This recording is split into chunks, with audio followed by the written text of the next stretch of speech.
My husband wanted to have his cake and eat me too by forcing me into an open marriage, but it backfired on him because I'm getting way more action. Posted by u/Thrower437893. My husband, Leo, 34M, and I, 30F, have been together for 7 years, married for 4 of them. We don't have any kids and don't intend to. 2 years ago, Leo shocked me by asking for an open marriage. I was devastated at the time. I couldn't understand why he didn't just want me. I couldn't even comprehend the idea of sharing him. He gave me the same explanation a lot of men give their spouses. He swore up and down that he loved me, that I just wasn't fulfilling his needs, that he needed more than what I could give, that it was just to spice up our life, that it was just no strings attached fun, etc. I did ask if there was someone else, and he said no. To this day, I'm still not sure if I believe him. But at the time, I was angry and hurt and said no. He pestered me to change my mind for a week before giving me an ultimatum: open marriage or divorce. I chose the open marriage. I just couldn't bear the thought of him leaving me at the time. We have rules: we can't bring any partners home, we have to get tested every 3 months, 1 weekend out of the month must be left free for us time, and any money we spend on / with our partners must come from our personal accounts. I didn't partake in the open marriage myself for the first 3 months, but Leo obviously did right away. He seemed to be gone or out late almost all the time, but he always acted so happy and loving towards me while I felt like I was spiraling into depression. It hurt me so much to think he was sleeping with other women, and I felt lonely, unattractive, and not good enough. I told my sister, Katie, 26F, and a few close friends everything. Katie told me to just play his game and be part of the open marriage too. If he can sleep around, so could I. I honestly didn't have much confidence in myself at the time. I'm a bit overweight and I've never considered myself conventionally pretty. I was afraid this would just humiliate me further. Katie and my best friend, Jessie, 30F, set up my online dating profiles for me. I got so many matches that it was overwhelming. When I told Leo, he was surprised but told me to do whatever I thought was best. Jessie helped me choose my first date, and I actually had a great time. He didn't pressure me to smash and took me out for drinks and dinner. We did eventually smash, but it was all just casual, and we didn't see each other after a couple of months of casual dating. That first guy really made me feel more confident in myself. So I kept going on dates with men. A lot of them wanted to treat me, so I didn't have to spend much of my own money. Not only that, but some of the men have given me the best smash I've ever had in my life. Almost like the kind of smash you read about in romance novels. It's been amazing. I am currently seeing 2 different men alongside Leo. One, Mark, 38M, is more of a steady boyfriend I've been with for about 6 months, and the other, Stephen, 25M, is very casual, mostly just hanging out in a friends with benefits situation. They know about my open marriage and other relationships and are fine with it. My husband has not been so lucky. In the beginning, he definitely was. He was always out and about and didn't seem to care even when I started dating too. But now, he just complains a lot and hasn't been going out much.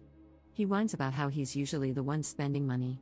A lot of the women he tries to be with want an emotional connection before smashing.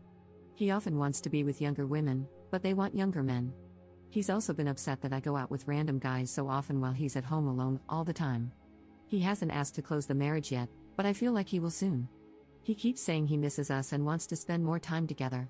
He has tried to initiate bedroom intimacy a lot more too. He wants to go on dates and vacations more and more, and he gets upset when I tell him I can't because I've already scheduled to do stuff with my partners, mostly Mark. Honestly, I don't think I love Leo anymore. I care about him, but I just don't love him. I'm not saying I love Mark or Steven, but I honestly feel closer to Mark nowadays than I do to Leo. Mark makes me feel comfortable and safe, and I love spending time with him more than with my own husband. Steven is funny, sweet, and really good in bed.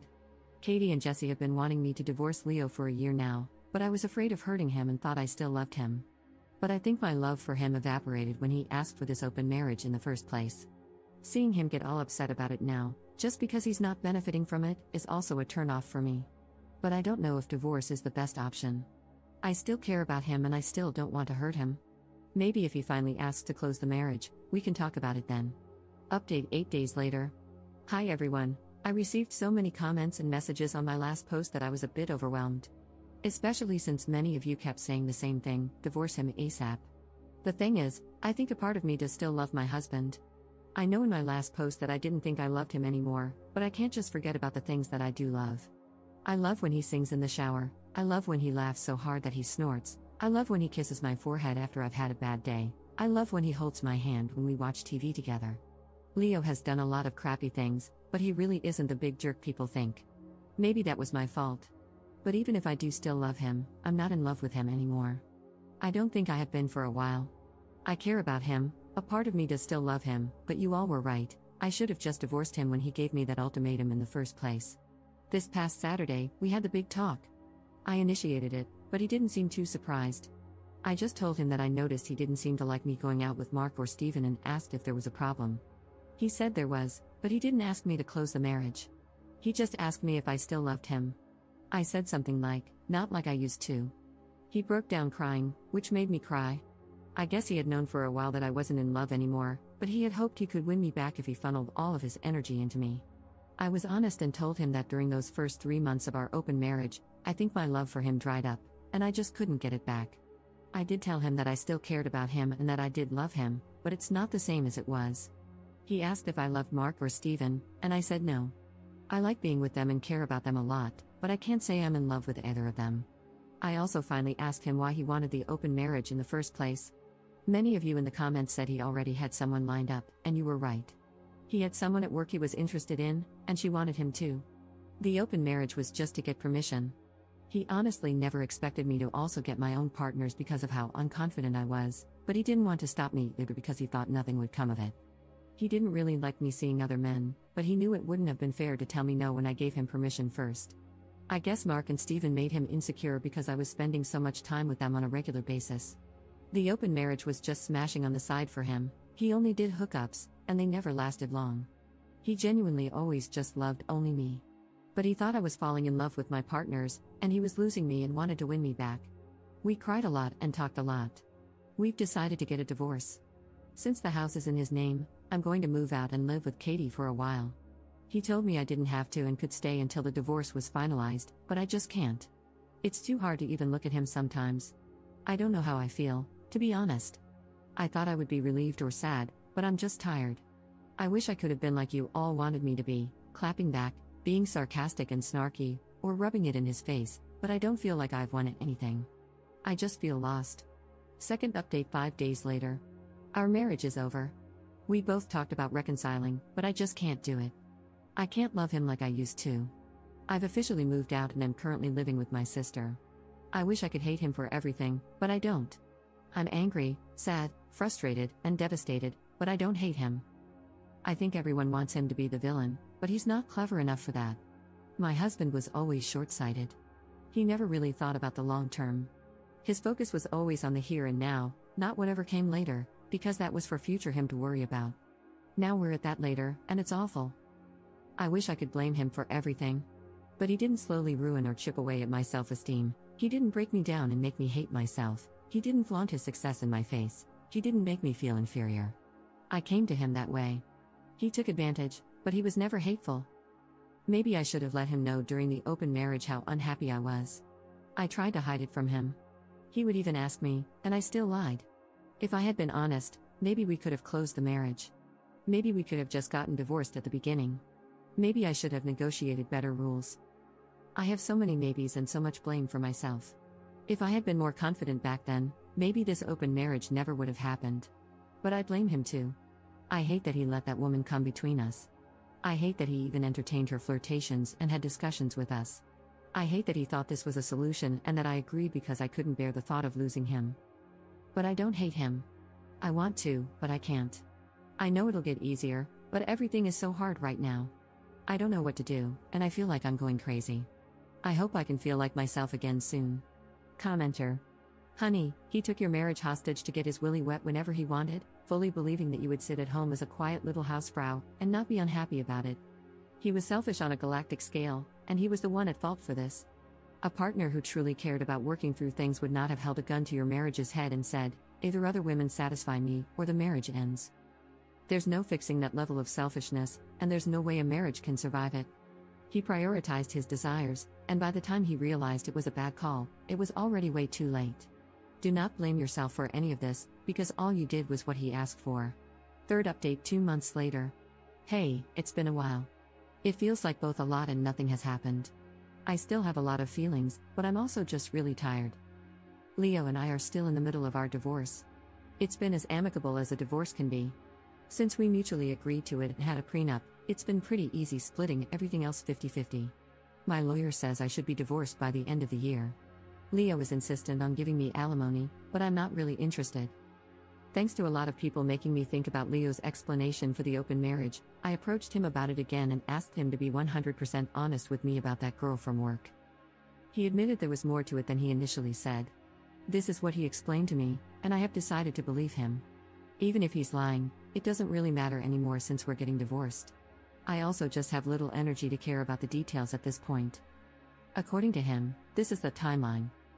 He was posting on Reddit about his kinks for advice and such, which I did know about beforehand. He started getting messages from this one user, and they just kept talking back and forth. He mentioned my name to the user in a conversation, which he let me read. During his lunch break, his co-worker, I'll call her Mary, approached him, asked if he used Reddit, and inquired about his handle. He confirmed, and then Mary told him she was the user he had been talking to.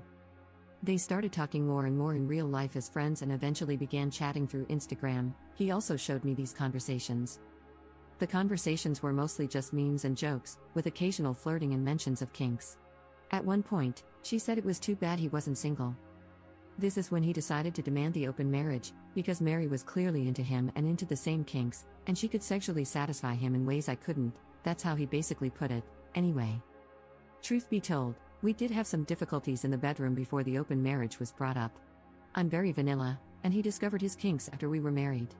I tried them all for him, but I just couldn't get into it, and he didn't like seeing me struggle, so he stopped bringing them into the bedroom after it became clear I didn't enjoy it. So we did have sexual compatibility issues. Maybe we were doomed to fail even without the open marriage ultimatum. Our families, outside of my sister, were shocked when we told everyone we were getting a divorce. They always thought we were so happy and in love. My mom blames me, which I expected, but it still hurts. They don't know about the open marriage, and Leo and I plan to keep it that way. I think he is ashamed to tell them. I am too, if I'm being honest. I really thought Leo was the love of my life. He was my first for almost everything. I said we were together for 7 years, but we had been friends since college.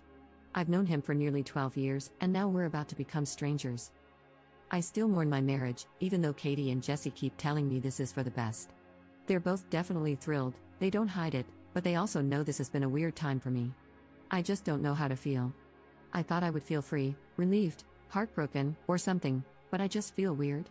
Like I lost a part of myself, and I don't know how to get it back. I'm still living with Katie, but I'll be moving out soon. I found a one-bedroom apartment near Jesse, so I won't be completely alone. Mark offered to let me move in with him, but I declined. Honestly, we're kind of on standby. He knows I'm having a hard time processing my feelings about my husband and the end of my marriage. I think he wants us to be official, but I don't know. I really do like Mark, and I don't want to lose him, but I feel like I need to figure myself out first. As for Steven, we ended our relationship at the beginning of August. He got a job offer in another state and took it. Even though it was casual, I did cry a little. Steven is a great guy. Whenever he does decide to settle down into something serious, the woman who gets him will be lucky. We've been texting here and there, but it's mostly just sending each other TikToks and polite hope you're doing well messages. Some people have asked me if I wanted to go back to monogamy, even after experimenting and clearly getting into this poly relationship I had going on. And the answer is yes, I do. Even though Mark and Steven were great, and I met plenty of amazing guys during my open marriage, I don't know if I've really been happy with myself or my choices. I also think I felt guilty a lot too, like I was somehow cheating on Leo, Mark, and Steven, even though it was all consensual. Polyamory and open relationships may work for some people, but it's really just not for me. Jesse says I need to get a therapist. I have tried looking, but finding a therapist who's both available and seems like a good fit is a pain. Hopefully, I can find one by the time the divorce is settled. I also want to figure out what to do about Mark on my own. I don't want to lead him on and give him false hope. Maybe we should take a break, or maybe I should tell him to just break up with me. He should find his own happiness without worrying about me. Commenter. You're numb. It happens when you lose your partner and you're grieving, under a great deal of stress. I think Reddit as a whole takes divorce really blithely, but I once read that divorce is one of the most stressful life events, right after the death of a loved one. And I'm slightly curious, you say your family is shocked that you're divorcing because you seem so in love, but the fact that your friends are delighted you're leaving your husband suggests that they've witnessed some not-so-great relationship dynamics? Op's response. Katie and Jesse were the only ones I told about the open marriage, so they're glad it finally ended in divorce. None of my other friends or family members knows. Fourth update 5 months later. Hey everyone, hope you all had happy holidays and a good new year. This post is just a bit of a rambling update. Honestly, it was thanks to you internet strangers, along with Katie, Jesse, and my therapist, that I'm doing much better than I was last year. So, I felt I owed you all a life update. Firstly, it's official, Leo and I are divorced. It was finalized earlier this week. To be honest, when I realized it was finally over, I cried. But it wasn't a sad, morning cry like I had when I first posted on Reddit. It was mainly out of relief that it was over and relief that I could finally put everything behind me. Some of you will be happy to know that I did take the alimony Leo offered. It's honestly not too much, but it'll help me cover some extra expenses. To be honest, I think he mainly offered it to appease his guilt after everything that happened. Whatever his reasons are, they're not my concern anymore. I do have a therapist now. She's wonderful and is helping me work through a lot of unresolved childhood trauma that ended up affecting my marriage. Honestly, if it weren't for my mom, I don't think I would have ever agreed to the open marriage in the first place. A lot of people speculated that it was Leo who ruined my self-esteem, but it was always my mother. My therapist is helping me understand that my mom is, and probably always will be, a toxic individual. I'm trying to work on my boundaries and gradually limit my contact with her. It's hard, but I'm trying. As for Leo, my therapist advised me to close the door on him. He originally wanted us to be friends. Despite the progress I've made, he still affects me. Many of his messages were him trying to persuade me to give him another chance or promising to be the husband I deserve. My therapist said I needed to be firm with my boundaries, and sometimes the best way to be firm is to draw a hard line. So, I asked him not to contact me for a few months while I sorted myself out. So far, he's complied, for the most part. He still follows me on Instagram, and we're still Facebook friends, but he never comments on any of my posts or messages me about my stories. Sometimes he'll like something, but that's the extent of our contact, which I can handle. I have also made sure to stop checking up on him, for my therapist's advice, because I don't want to obsess over him and the what-ifs. Even after everything, I don't hate him. I thought I needed to because everyone else seemed to hate him for what he did. My therapist explained that it's easier to hate someone you don't know than someone you do, because I have so many wonderful and cherished memories that I can't fully separate from the painful ones he left with me. So, I don't hate him. I don't even think he's a bad person. He's selfish and self-centered, and he hurt me a lot. But he can also be funny, sweet, and attentive, and that's why I fell in love with him in the first place. I'm still seeing Mark. I had tried telling him we should break up because of my weird headspace and because I thought he deserved better. But he said he loved me and wanted to wait for me, and he promised to go at my pace for however long I needed. I want to believe him when he says that, and I love being with him, so I'm cautiously optimistic about it all working out. We still don't live together, and I kind of like it that way for now. I'm learning to become my own person again. Leo had been in my life for so long that I forgot what it was like to just be me and not me and Leo. I even got a dog, which I always wanted but never got because Leo was allergic. His name is Iro, and thanks to him, I don't feel lonely. This will probably be my last update. I really just wanted to say thank you all for your kind words and support on all my posts. It truly meant a lot to me. So, thank you, and have a great new year.